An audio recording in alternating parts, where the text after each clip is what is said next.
What's the status? Stress levels are rising. I don't think we can maintain output for long. How many videos have we produced? We have 9 scripts and 2 videos recorded. How are the energy levels? Most of the power is being diverted to Project FW. We have 4% left before burnout. What should we do? Fuck. Execute Protocol Omega.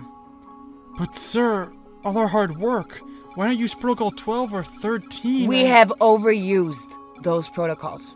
The longer we wait without uploading a video, the more our investment in this project suffers. So execute Protocol Omega. But sir, we... Just do it! You might be wondering, what even is Protocol Omega? So, when I was ending high school, as I started making the reboots of series on the channel, What If Spider-Man was in MHA, What If Deku had the Omnitrix, the reboots, I thought I'd make a few different protocols for the channel, just for fun. I mean, some would include hire an editor, hire another writer, nothing I ever used. Protocol Omega was one I fought with myself for so long and so hard not to use. I never wanted to end the YouTube channel. I wanted to actually bring these series to completion. But my track record with this series has proven that I can't bring my vision to fruition, at least not coherently or consistently. I don't necessarily want to just stop the channel from going on, I don't want to stop. So it's more of a mix with Protocol 2, but at the very least, I feel I owed everyone who watched these series an explanation to explain how they would have concluded, to explain what I would have done with them. So that's what this video is. I'll be going over the series individually, but first I want to get a few things out of the way. Number 1! Writing these series takes time, a lot of it. And I change with every day that goes on, so depending on when I would have written these stories, they might have been different. So what I am sharing with you today is how the stories would have been like had I made them in this moment. Right here, right now. Number 2. I am making this video because I feel it would take too long to make every single series. I do not have the energy, and as the years have gone by, my interest in MHA, like the world's, it seems like, has also gone down. The series has let me down more than once, at least the anime. The manga, less so, but at the same time it has. So, as my interest keeps waning, so does my enthusiasm for working on the series. That said, if I have recorded the script, it will have been released over the past few days. Some series have some extra scripts where you can read up on it if you want, because I am not recording it because that also takes time to record, curate the audio, and then edit it. I am not editing it, I'm just releasing the raw audio in a video with maybe a picture. I am not doing anything special. Again, some series have the extra scripts, you can read them if you want. Again, I do not have the energy to make a proper video out of this, and making a sloppy one, just recording the audio and making so many mistakes, just feels wrong. So, they're unrecorded. You'll find a link to all my materials, all of them, all the documents I've ever used for this channel, in the description below. Timestamps will also be available there in case you want to skip to a particular What If series. All that said, let's get started. Let's start with the series that was the least planned out and slowly move up the ladder, shall we? Don't get me wrong, I had a lot of thoughts and planned a lot of stuff out, but I did not have 100% of everything planned out. Of course, My Hero Academia is still ongoing, so can't exactly plan what I don't know. For me, this series, What If Deku Was the Avatar, was more about the concepts and the characters. Putting emphasis on the other avatars was very important to me. In this case, Izuku was the 6th. The first avatar, Saishosenshi Kaikon, yeah, that name was very complicated because my understanding of Japanese was very low.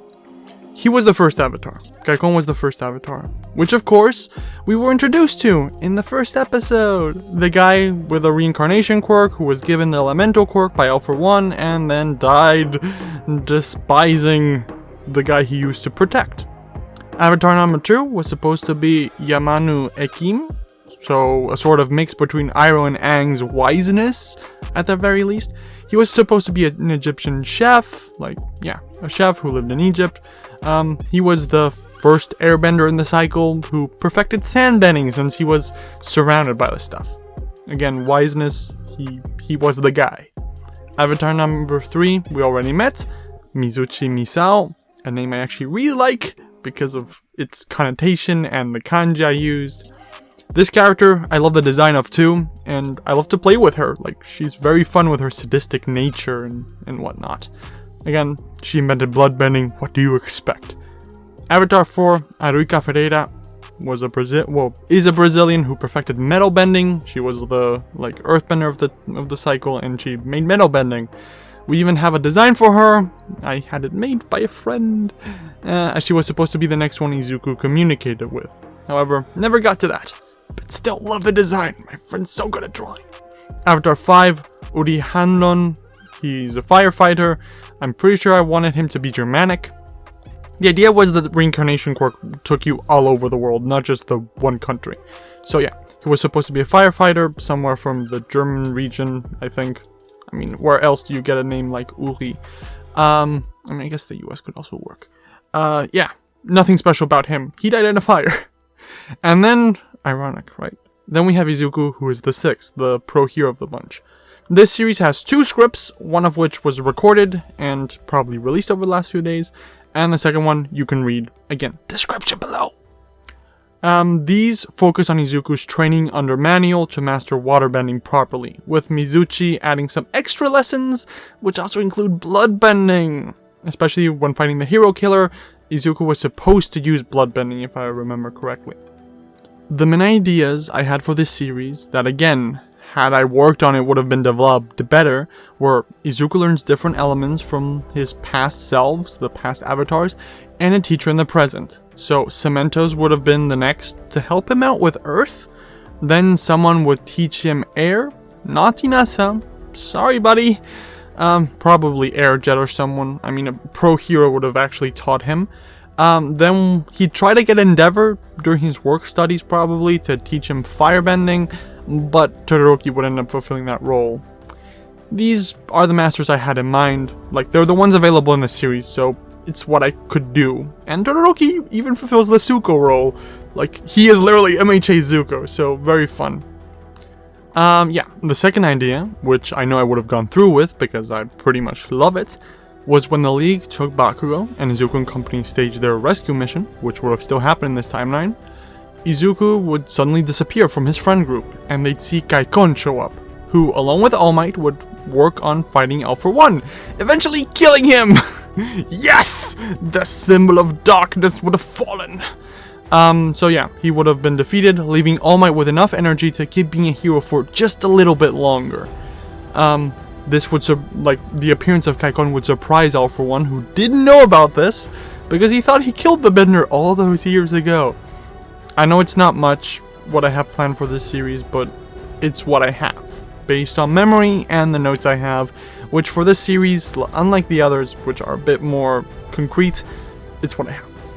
I spend far more time thinking about the avatars, working on their relationships, working on how they work in this series itself, and I really like them. So yeah, on to the next one. What-If Deku Bonding with Venom is a series I want to give proper treatment, since I already did a version on Celestials, but I didn't really have the time for it. At the very least, this one is my vision, and not tainted by other writers that took it over after I left with the Celestials. Part 8, the last one released, focuses on the final semester exam. Building on top of that, Part 9 would have been this forest training camp, where instead of Bakugo being kidnapped, they target Izuku instead. Then Part 10 would have taken us to a different perspective, picking up with the escaped symbiote Riot, as he got himself a new little host. I mean, you can see the designs on screen now, probably. These two would have gotten into some shenanigans, finding out about Izuku's abduction. They would have intervened. They would have fought the League after he was handed off, and then gone after Izuku. In the fight, the symbiote canister that the League received would break open, and Toga would be infected with the Carnage symbiote. Anywho, Part 11 would have focused on Venom and Izuku being freed from their confinement by Riot, but only after the data was gathered on them. So this would allow the Life Foundation to bring the symbiotes to their bidding and let them do whatever they want. I mean, they want to advance mankind and take them into the space age.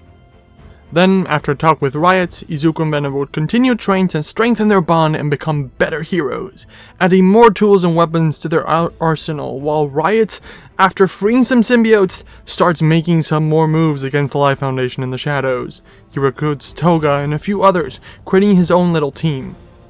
And Izuku getting stronger is basically him going through some canon events, but each one would have more of an emphasis on him gaining something.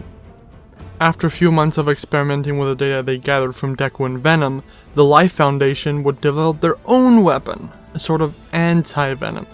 With this new weapon, Carlton Drake would start going after the symbiotes, trying to get them back in an effort to further evolve mankind and send them into space. This would end in a climactic fight between the symbiotes and anti-Venom, with many symbiotes dying along with their hosts. But in the end, the head of the Life Foundation would be killed, so Riot would have the chance to free the other symbiotes before passing away himself, sort of like the sacrifice play. Then the rest of the series would rush through Kirishima's perspective as Deku plays a supporting role there.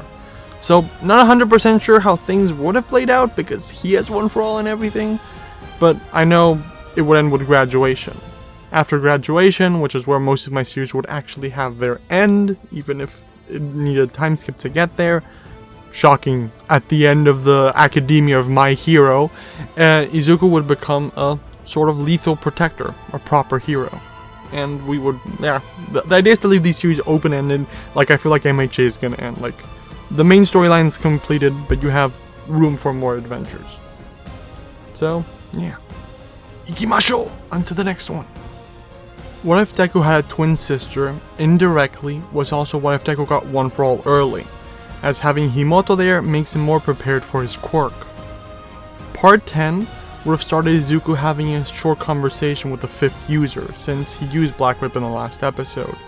He would get a short explanation of what happened with his fight with Muscular and with Black Whip.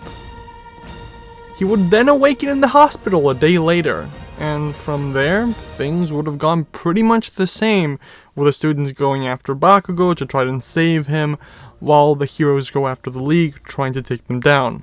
It culminates in a fight between All For One and All Might, with one minor change.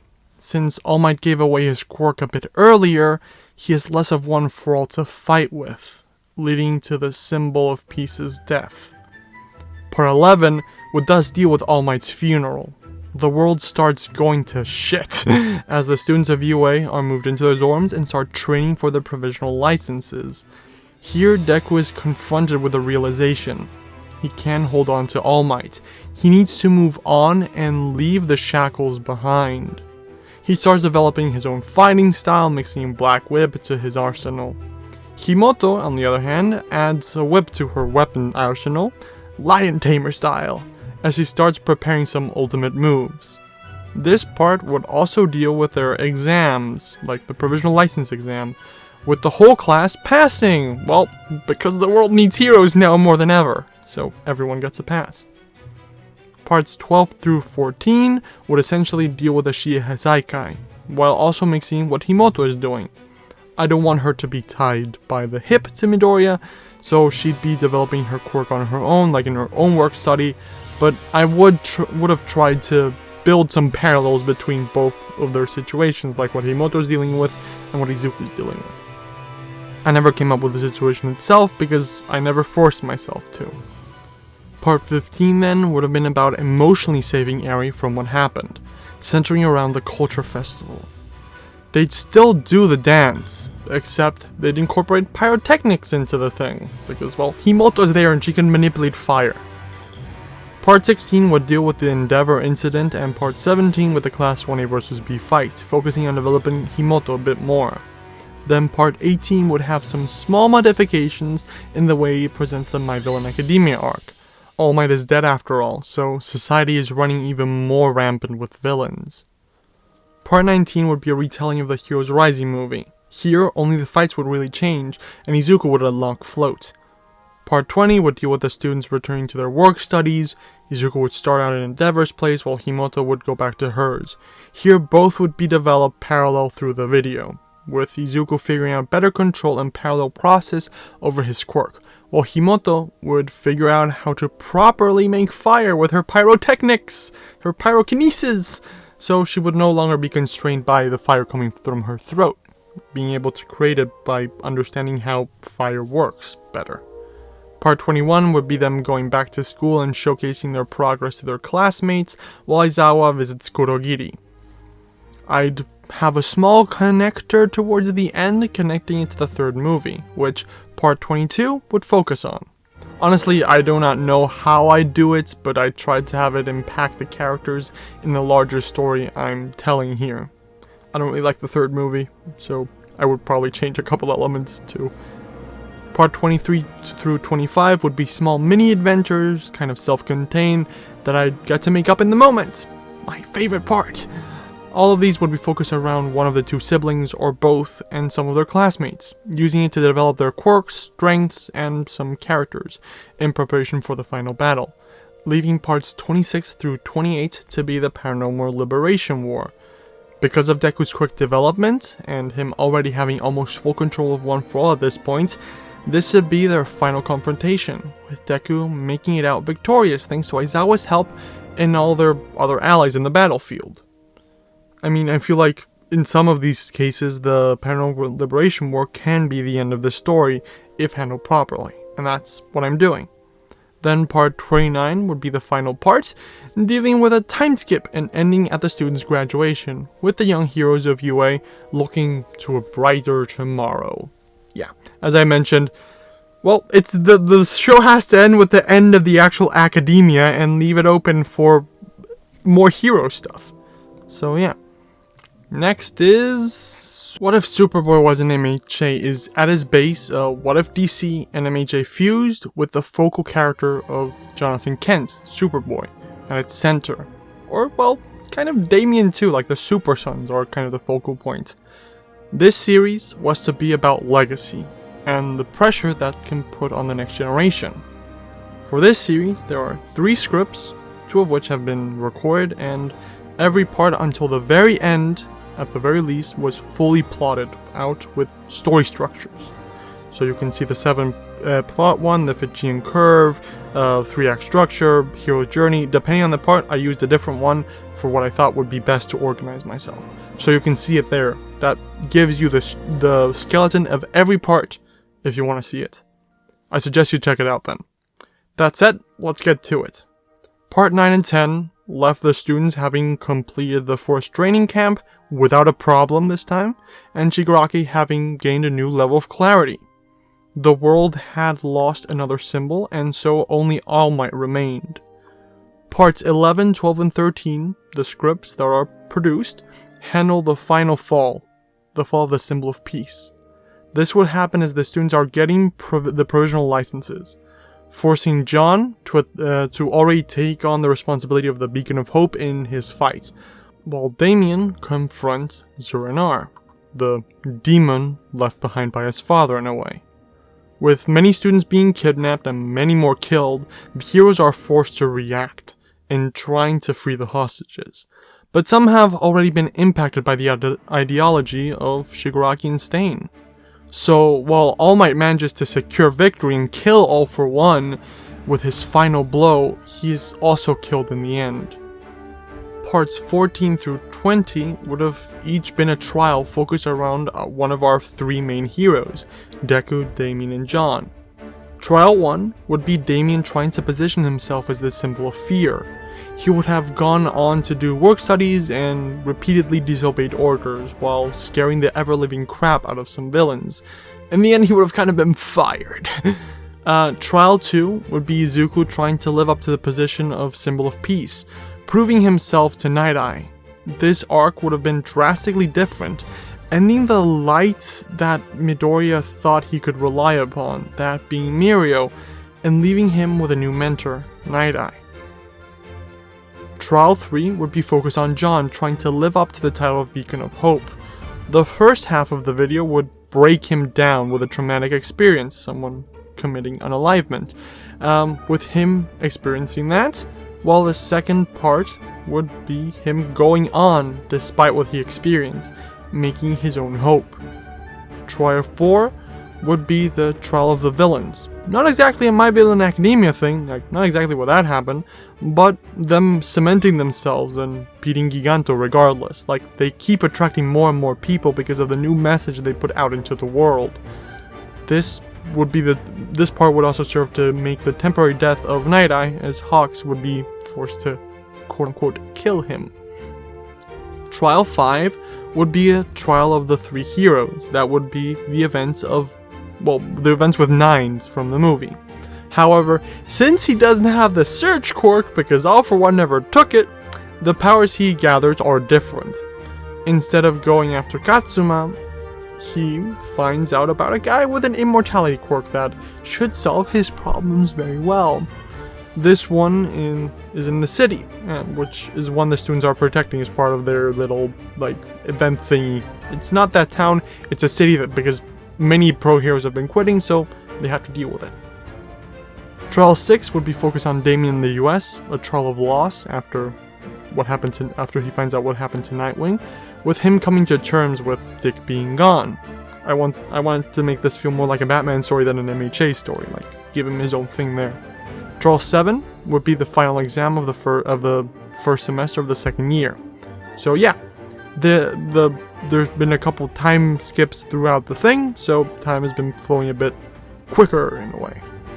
Part 21 would be a pre-climax, building up the tension that would have exploded in parts 22 through 24.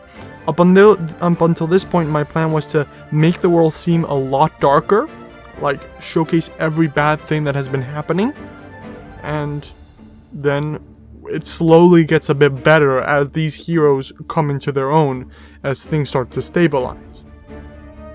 So, parts 22 through 24 would have been the end, a final fight to deal with it all. The heroes versus the villains, with each of the students having their main opponent to battle.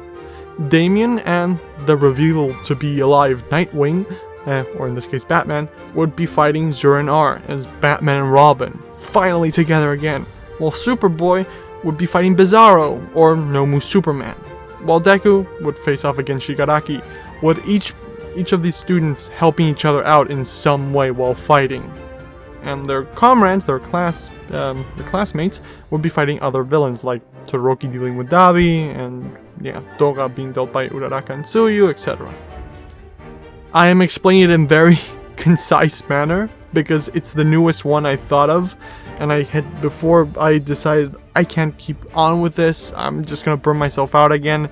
I structured everything, I started working on these scripts, so it's the newest one you have. If you want to explore the actual plans, you can find the story structure in the description below. Now on to the next one. What If Spider-Man was an MHA was my original What If, back when I was inexperienced and didn't know what I was doing. It is the reason my channel even exists. It's why it's in my background. So it is quite special to me. I made these plans towards the beginning of my senior year of high school, 2, maybe 3 years ago now.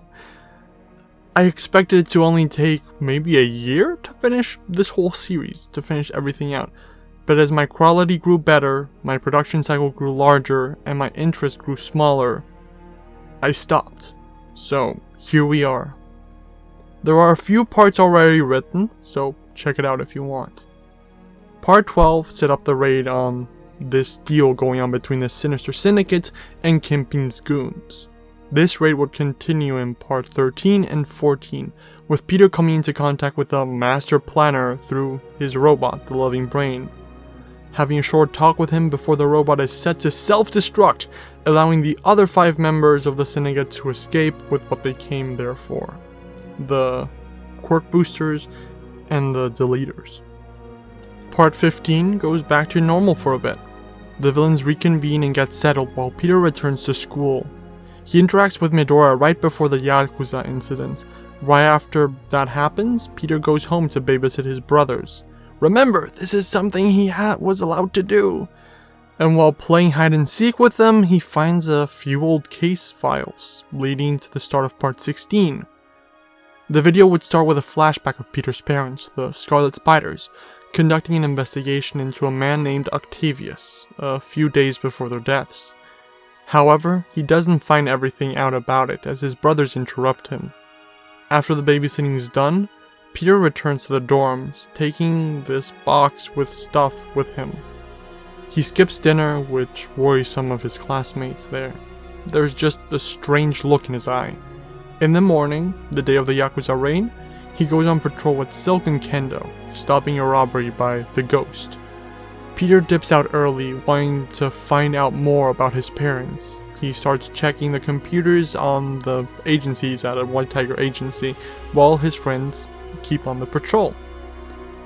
When his shift is done, he arrives at the dorms, finding out that Tsuyo, Kirishima, Izuku, and Uraraka have been missing all day. Worried about his classmates, he waits for them, rather than going to research with his new info. The next day, workplace studies are cancelled, giving Peter more time to research his parents' death.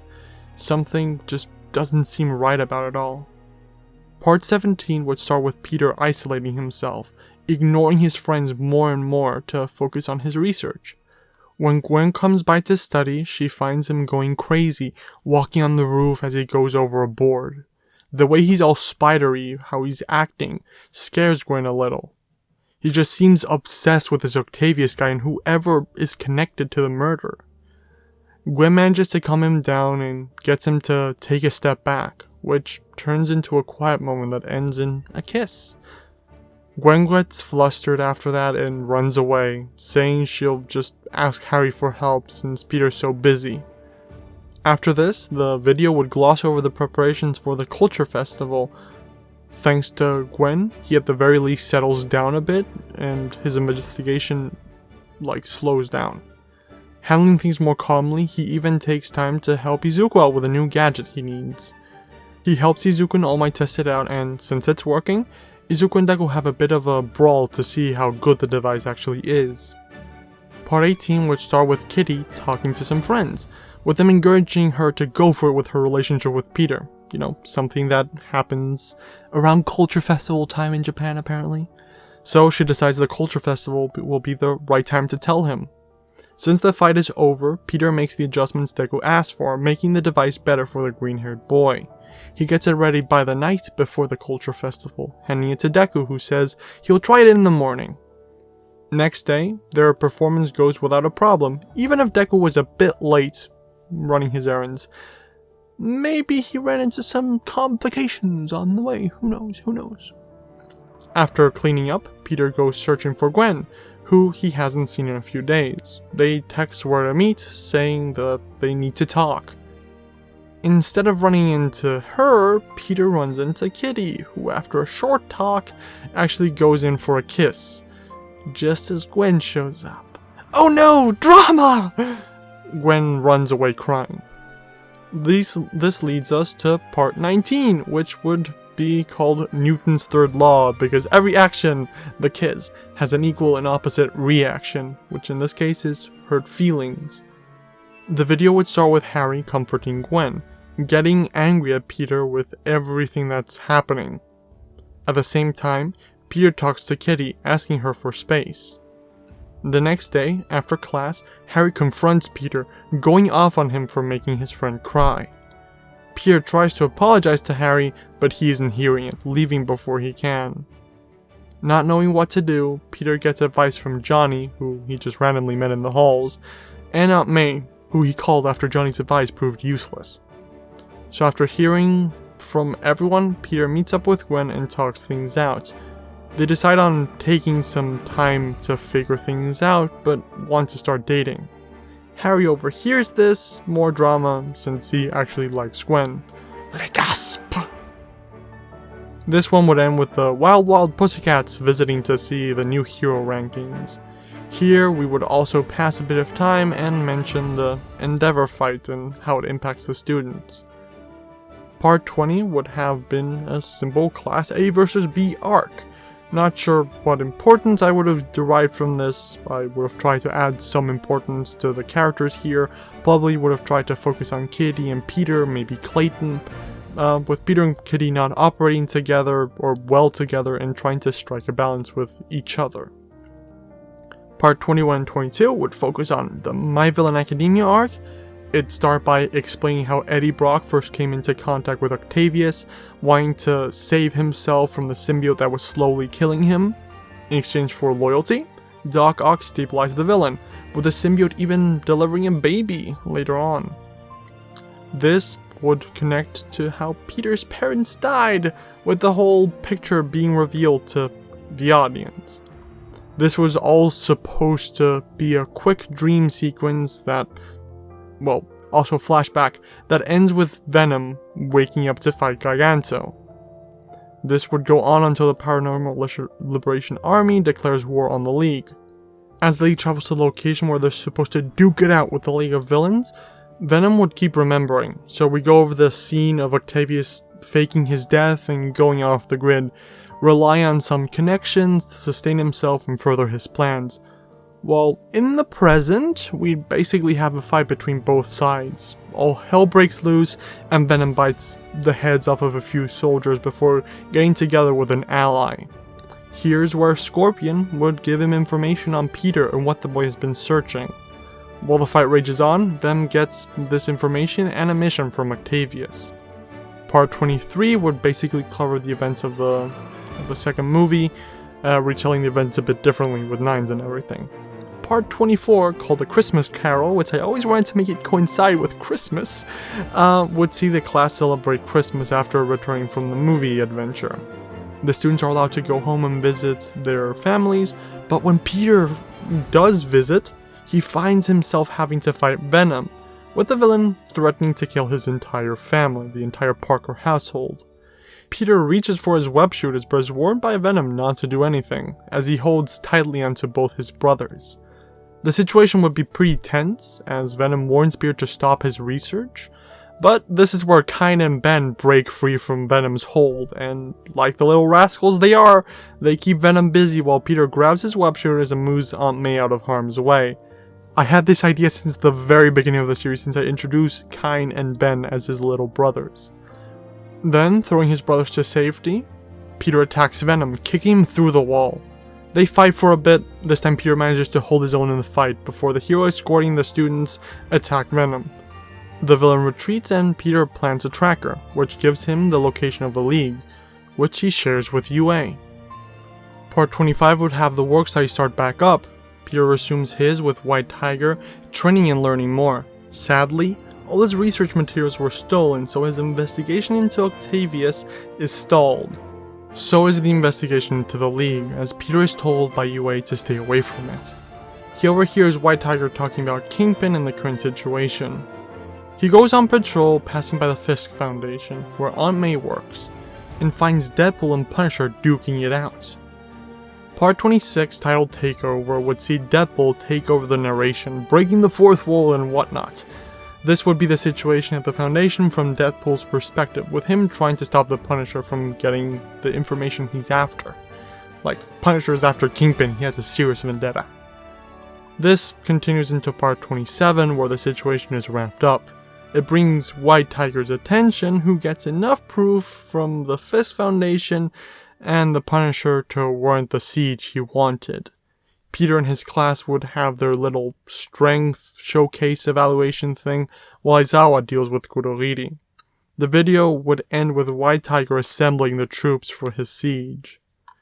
Part 28, 29, and 31 would be the fall of the Kingpin parts, like this mini arc, dealing with the Kingpin's organization being taken down, with multiple battles across multiple fronts. I'm not sure if this was properly set up in the earlier parts, but I would have tried my best to justify their place in the story, with the Kingpin moving his operations abroad after he was almost taken down by a certain redhead in a red suit in the US. So yeah, he had an operation there, was kicked, decided to go to Japan, where a vacuum was forming with All For One leaving, which led to the original White Tiger thingy going on, and now he's taken down here too. You might notice that part 30 isn't part of that miniseries. That is because this would see us move from the fight and visit Avengers Academy with a Sinister Squadron invading once more. They fight through the Avengers and the students, losing 3 members of their team, but managing to defeat everyone and even kill Iron Man, and get away with the Data and his armor.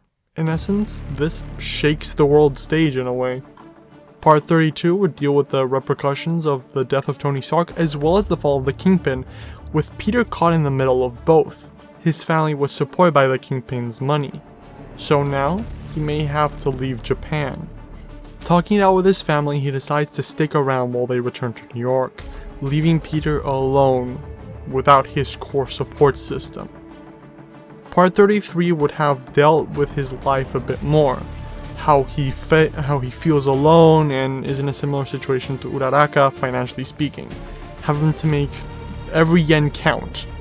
Back to dumpster diving, I guess. Part 34 and 35 would have dealt with the paranormal liberation war, with the situation going pretty much like canon, just explain what our characters are doing in the situation.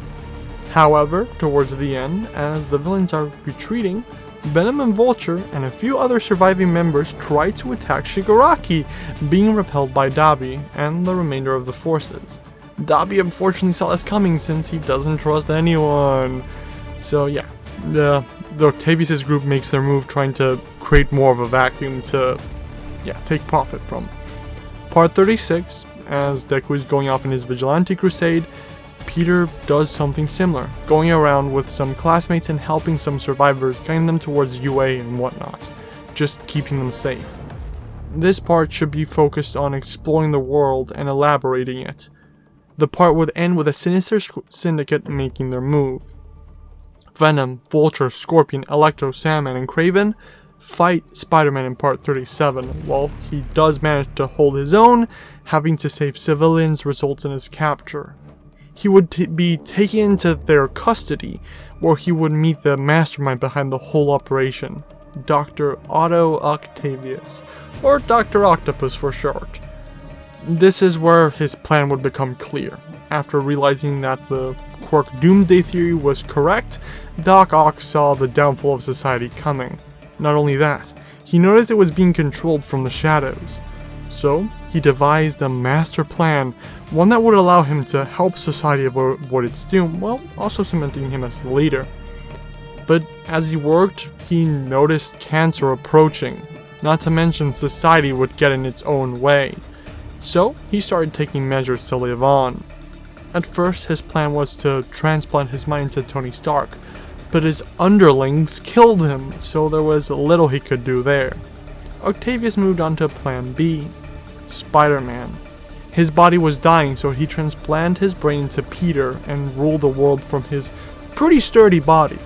His research and strategic infiltration of troops into certain criminal organizations left him in the right position to control everything. He managed a way to recreate All For One's abilities with technology, taking quirks from people or giving them to others through genetic splicing. Of course, the idea here would have been developed over time, but this was more or less where we were going. Octavius would transplant his brain into Peter's body, killing the boy and leaving the Sinister Squadron on standby as he inserts himself into Peter's life. Part 38 would deal with Class 1A getting a hand on Izuku, while it in Part 39 would deal with Octavius getting used to Peter's body and life. Those closest to him are gone, and he would break things off with Gwen, blaming the stress of society for them breaking it off. But some of his classmates would notice something's wrong. A small nightmare scene would also reveal that Peter is still alive in there, surviving inside the Quark Factor. Like how All For One is inside of Shigaraki because of the Quark Factor, where all the vestiges live on in Izuku.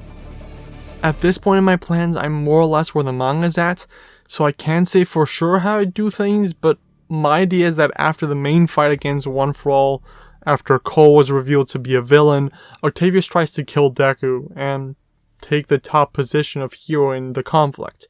Peter's classmates stop him from doing anything too rash, but Octavius calls his syndicate to his aid.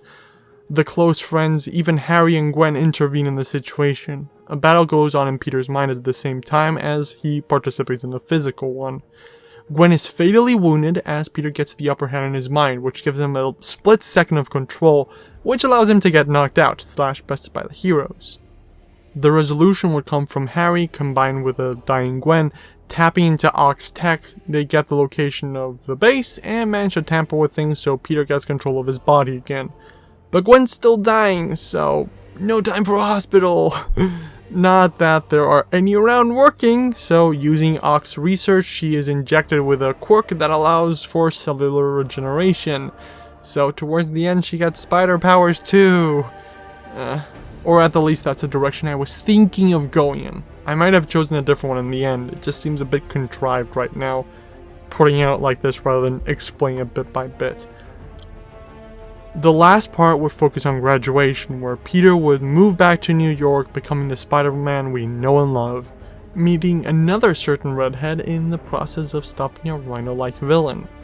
For this series, I was being careful with the villains I used, as I wanted to leave important ones for later.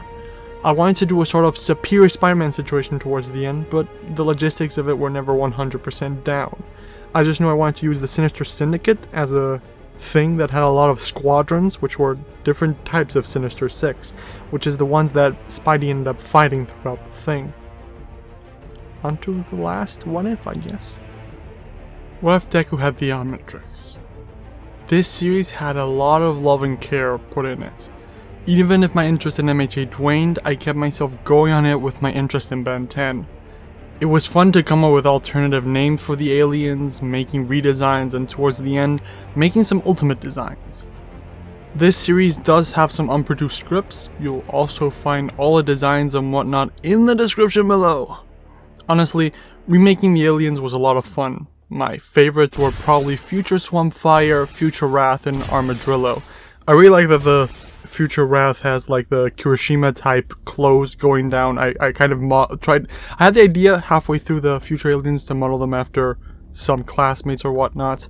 So yeah, the whole future situation, although exhausting to make, was so much fun. Part 21 and 22 would focus on a bit of a side plot, retelling the events from the second movie, Heroes Rising. Here would come the first appearance of Alien X and a few other aliens. This overpowered transformation would have been used to save Baku's life in the fight, with the villain ultimately being taken down by Clockwork.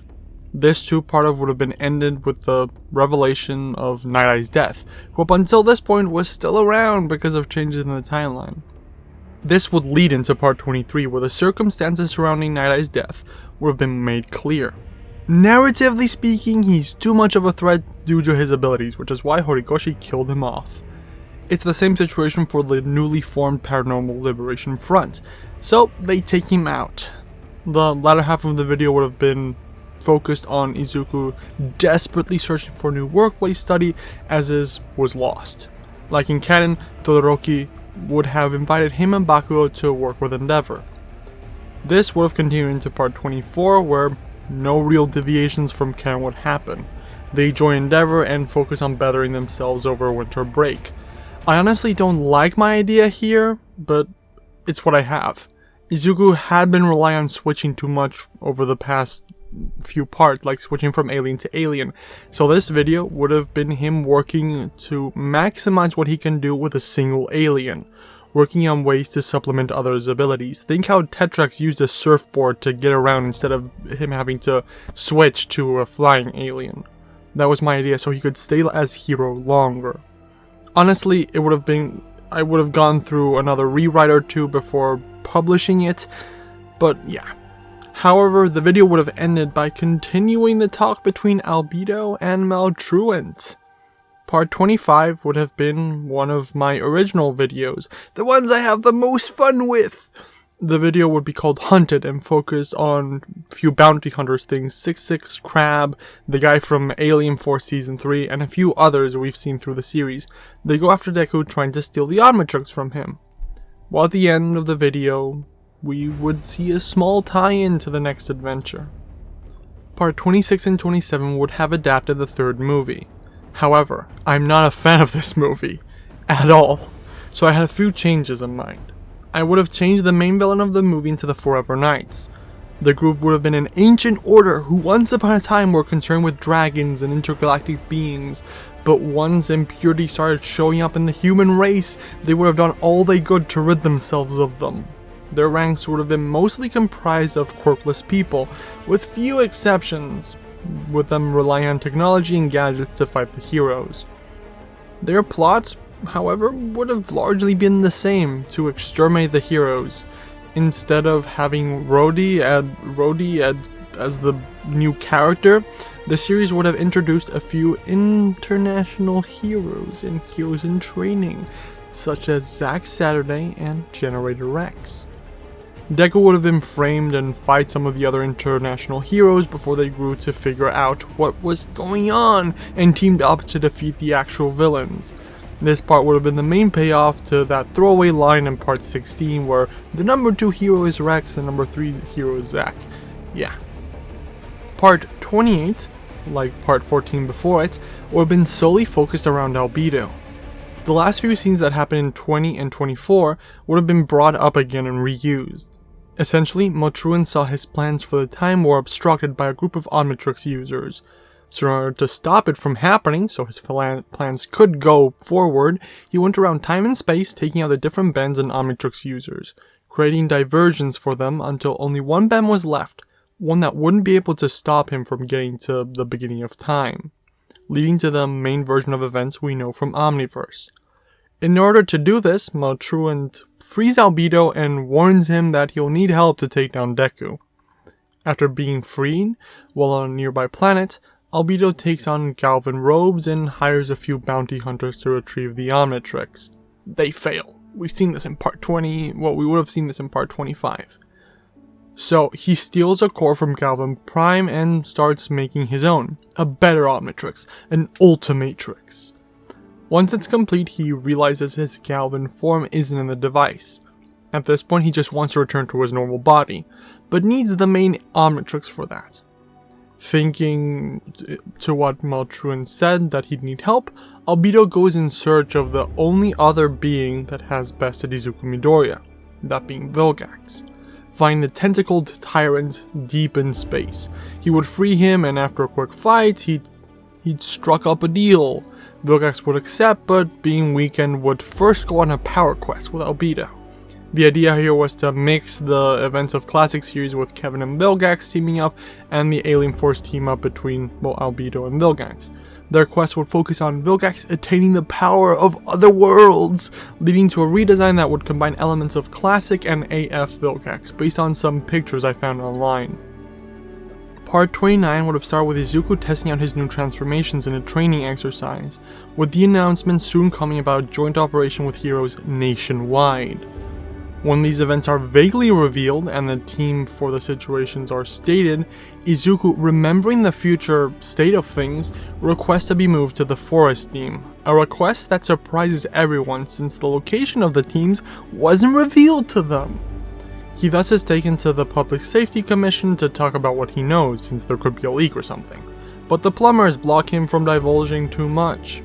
He is allowed his request and swapped with Kaminari, since feedback would do the job just as well.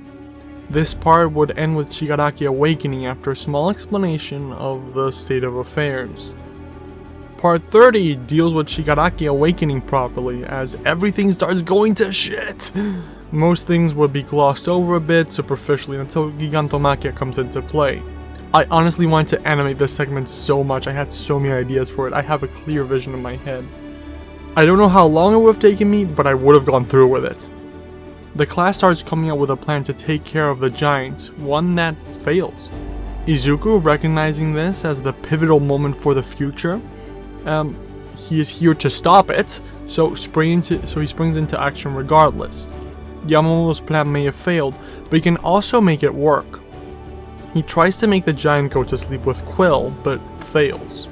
Here, either Ashido or him as Goop would burn through Giganto's skin, enough for Izuku to be able to use Quill again to actually pierce him. Now starts the fight against Giganto. Izuku turns into Humongousaur, grows as much as he can, so they're more or less the same size. But as the enemy grows too, he's only jerked around. The armor mode of Giganto helps him too much. Izuku would be thrown to the side and he would look defeated, but with another flash of light he would emerge as way big and fight the giant enemy. Like, I actually checked size comparisons to see if this works. It works. It would be a giant kaiju battle and I would have loved it. Assisted by the League of Villains, Dark Star among them, who saps a lot of energy from way big, Izuku would be defeated after a gruesome fight, but his stalling is enough to stop Gigantomachia before he could even reach the first city. Seeing the writing on the wall, the villains would jump ship and retreat. We then go over to the battle at Jakku Hospital, where part 31, titled The Symbol of Peace, would focus on them. After an epic battle between the 9th user of One for All, Mirio, and the Symbol of Fear, Shigaraki, things would start to shift. The faith and endeavor may waver, but seeing Mirio's flawless victory over Shigaraki, thanks to Aizawa's help of course, would calm the nation. Here, a huge pain spike would hit Mirio on national TV, the cracks in his body growing out of his back and into his neck. He did not sustain major injuries, but the pain from the quirk overload would bring him to his knees. Still, he stands victorious, his arm held high as he adopts the pose from Kamino. From here, a few weeks pass. Mirio graduates from UA and takes over Night Eye Agency, becoming the leader. His approval rating after the fight land him in the high polls, with the new Symbol of Peace overshadowing even Hawks' ascent to fame. Better yet for our protagonist, the dark shadows over the horizon have cleared. Everything seems bright for the most part. Izuku changed the future. While Mirio enters the next phase of his life, Izuku and company enter the second year of high school. After the first day of the second year starts, Izuku and Uraraka have a bit of a chat, talking about their feelings and all the craziness. The quiet moment is a birth of a new relationship. Without much happening in this time frame, a few months pass. This is when Vilgax and Albedo arrive on Earth. This would be the final arc of the series, focusing on Izuku's struggles and the issues that were set up about the Ben 10 side of things. Part 32 would start explaining through a few events that happen, like the second year sports festival, an event that signifies everything returning to normal. While some events would be normal, we'd also see a few things from the darker perspective. The rest of the league is being hunted, but is found by Vilgax beforehand. Using his new assets, he starts manufacturing a situation to take the Omnitrix, leaking Dabi's video online through society out of whack. While Izuku deals with some hero stuff, some heroes start slowly disappearing. On a societal level, things seem mostly normal now, with a new bright smile to hide everything bad. However, this part would end with a huge armada of Nomu and robots attacking Japan.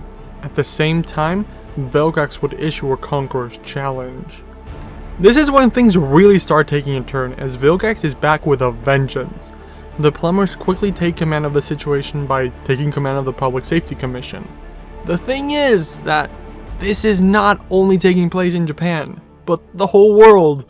These Nomu aren't exactly the classics. The heroes that have gone missing have been turned into these creatures by Albedo, who perfected the technology since Dr. Goraki was gone. With a full-scale planetary invasion keeping them busy, the plumbers can't really take care of the situation. At first, the Conqueror's Challenge is issued against the strongest hero in the land. Many heroes show up to the scene. Most of the heroes that show up are easily dispatched by Vilgax, with only the strong such as Mirko and Endeavor holding their own. After a bit, even they fall, so Vilgax specifies his challenge. Turning to a camera, he specifically asks for Izuku Midoriya. Seeing this on the news while in the dorms, the students prepare to act, rushing towards the door. His classmates urge Izuku not to act alone, but he's determined to fight the enemy. The moment he steps out of the door, he finds Professor Paradox waiting for him. He's here to call Izuku for help in the time more, but finds he has his hands full. Instead, he gives the group a hand, taking them to Vilgax's location, and tells Izuku he'll see him in the next event. This is where the fight begins. Izuku engages Vilgax. While at first he struggles against his new abilities, he soon manages to get the upper hand, with his experience coming into play. Izuku's classmates want to assist, but they find themselves intercepted by the League of Villains. Uraraka sets herself up as Darkstar's main opponent, as both are mana related, while the others divide themselves amongst their enemies, with Todoroki and Bakugo taking on Muscular and Dabi and whatnot. This part would have ended with Albedo revealing both himself and the Ultimatrix, setting up part 34 called The Ultimate Hero. Albedo gives Izuku a chance to surrender, but our young hero refuses. So, Albedo engages the green-haired boy, while Vilgax works on plan B, meaning he goes after the hero's friends.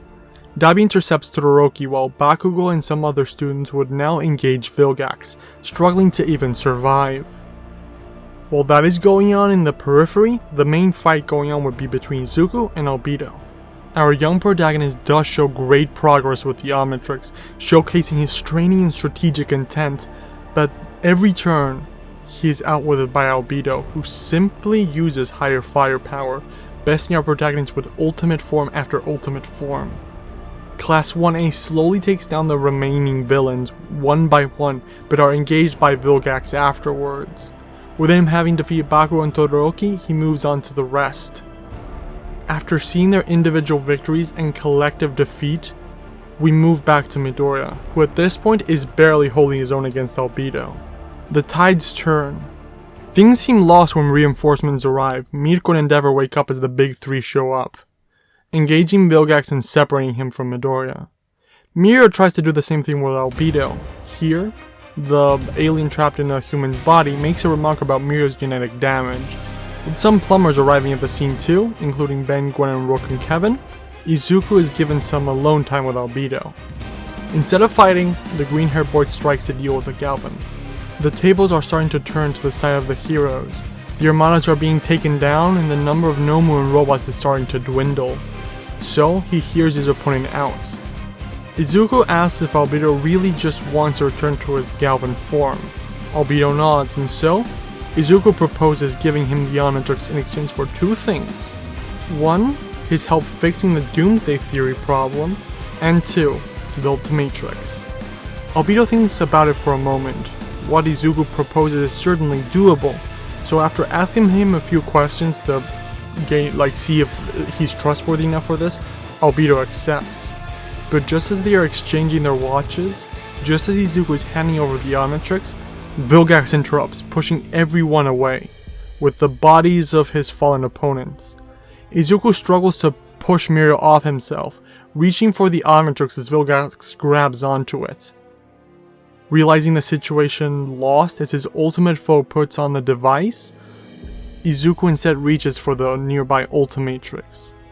As Vilgax boasts about his ultimate victory, ranting about how he will now be able to rule the universe with the power in his hand, Izuku uses the Ultimatrix to transform, gain the upper hand.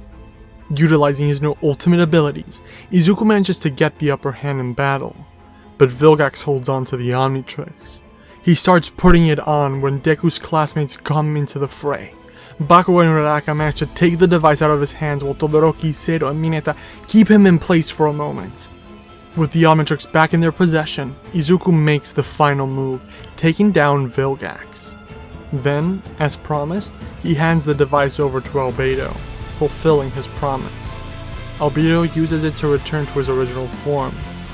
Unbeknownst to the heroes or plumbers, this fight was recorded by a film crew and broadcasted live, revealing the existence of aliens to the world and setting Izuku up as a very popular hero. However, this fight would have gone much differently if things had gone different in Jakku. I always had the alternative situation in mind. Society would be in shatters and the heroes stretched thin, leading to many deaths in order to defeat Vilgax. In the end, it was thanks to Izuku's hard work and sacrifice that he was able to change the future and save the world with such little casualties. That left only one video in the series, part 35, which would have been titled Graduation. This would have gone over how Albedo managed to stabilize the quirk mutations, leaving the humans with their unique abilities, while at the same time preventing their death as a society, even keeping Mirio from dying. In essence, he added a level cap.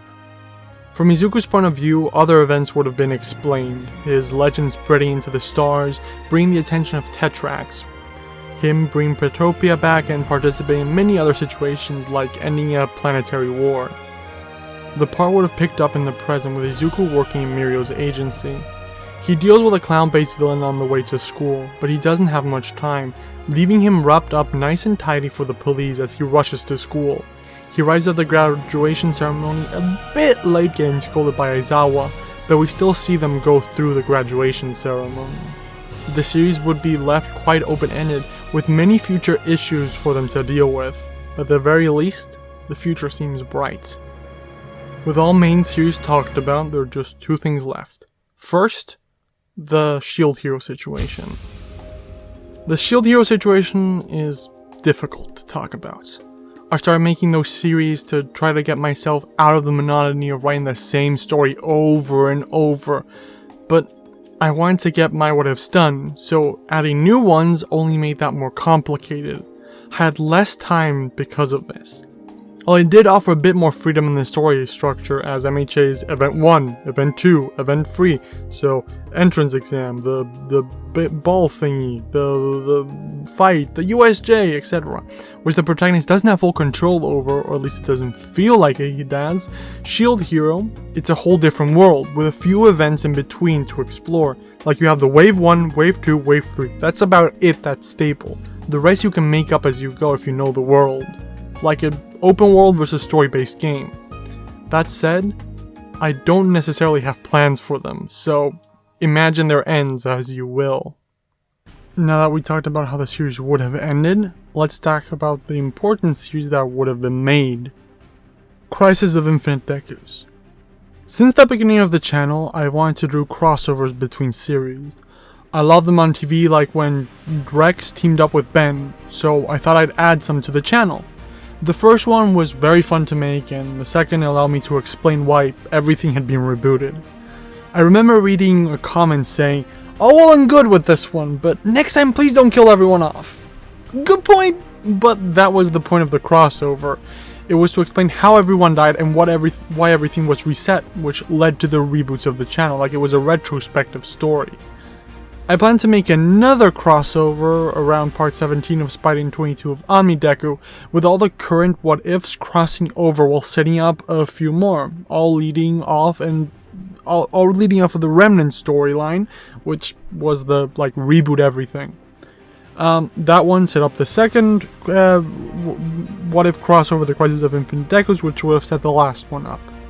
But after a hiatus, I realized this wasn't going to be possible. So instead, I started working to a situation where the crossover would be the end of all series. So every series finishes, and then the characters team up one last time. There would be some payoffs like Alien X showing up finally and doing something important, Peter bonding with Venom, which I wanted to add earlier in the series so Venom would have spider powers, etc, etc. Had many little ideas of combinations. The idea was that the Reverse Flash, a remnant from the previous multiverse of What-Ifs, would be left over. He'd go around the timelines, moving them to their worst possible outcomes, so that he could grab allies from all of them and reset things to the timeline before. So essentially, you could have the dog from Ben 10, you could have the dark timelines of everything. You could have Evil Deku, everyone, the Omnitrix again, the Superior Spider-Man, Albedo, and many others fighting a bunch of Dekus. That was the whole idea for this. But yeah. This was to trap an enemy that was trying to break free. Like, the idea is the multiverse is a prison, and by resetting the timeline, they'd loosen the shackles.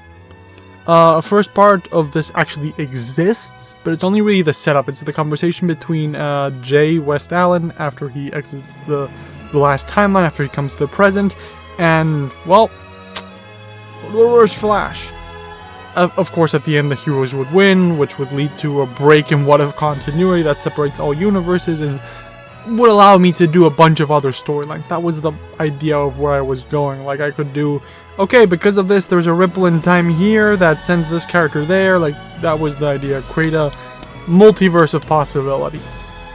Well, at least that was what I was thinking. I probably would have changed it a bunch for the end. Like, yeah, change it a bunch so it would be a satisfying conclusion. Heroes win, everything's good. As I just said, there were a few other what-ifs that were supposed to be set up by Crisis of Infinite Dekus, and here they are.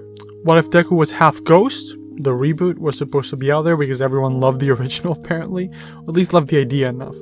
Not sure what I would have done with this, but it would have been fun. Like, Deku would have been half ghost, I would have had the suit change when he goes ghost, explore different abilities, and would have been cool to have a little crossover between both in the Crisis of Infinite Dekus, between him and Omni Deku, like 5YL type of thing. We also have what if Deku was Dr. Manhattan, or what if Deku was God was the main idea. I want this to be a 5-part mini-series told in an alienal perspective, with Deku jumping through many important moments of the series and interacting with them. Like, it would have been very interesting, and I really love that idea. Maybe I'll keep it for something else in the future. What if Deku was Vibe? A limited series, probably around 10 parts, that would start with Deku's dream of other worlds, where he had different quirks, where he had a sister, like, he would see different dreams.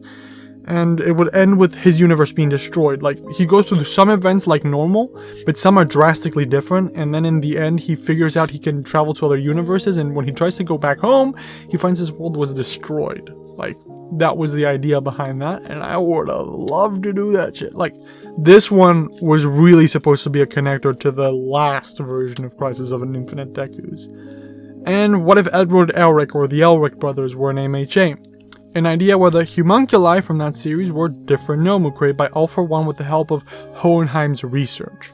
These would be Nomu like Kurogiri, like proper Nomu. Here, Ed would have a transmutation quirk and Alphonse a soul bond, sort of like he had in the original movie. So Ed could create bodies maybe, and Al could put his consciousness in them and pilot them remotely. Like, that was the idea. Imagine for the entrance exam, for example, Robot goes after him, Alphonse puts his soul in it, and the robot starts destroying other robots. Like, that was the idea of how his quirk works. It's kind of to give them a different thing, but at the same time kind of similar. So yeah, he'd be able to bind his soul to objects and all. Those are the basic ideas I have had. Besides what if Deku was quirkless, a reboot of that, which only had 2 parts, and a couple others, like fun little reboots, fun little series that would have added more to the multiverse. But again, as things grew larger, they became more complicated to do. There was also a couple others, but I'm gonna keep those to myself because those are cool ideas that if my plan of pivoting to other stuff doesn't work out, I could always come back to. Thank you all for watching this channel to this point. If it was one video, if it was a whole series, if it was the whole channel, whatever the case may be, I hope I could keep you entertained. I have learned a lot from this experience. It has taught me to look for projects I can take continued joy in, and not to plan too far ahead in advance.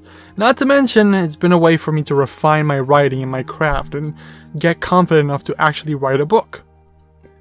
I do want to assure you all that this is not the end. It's more like the end of Volume 1. So, see you next week, this time with a different type of video. Bye!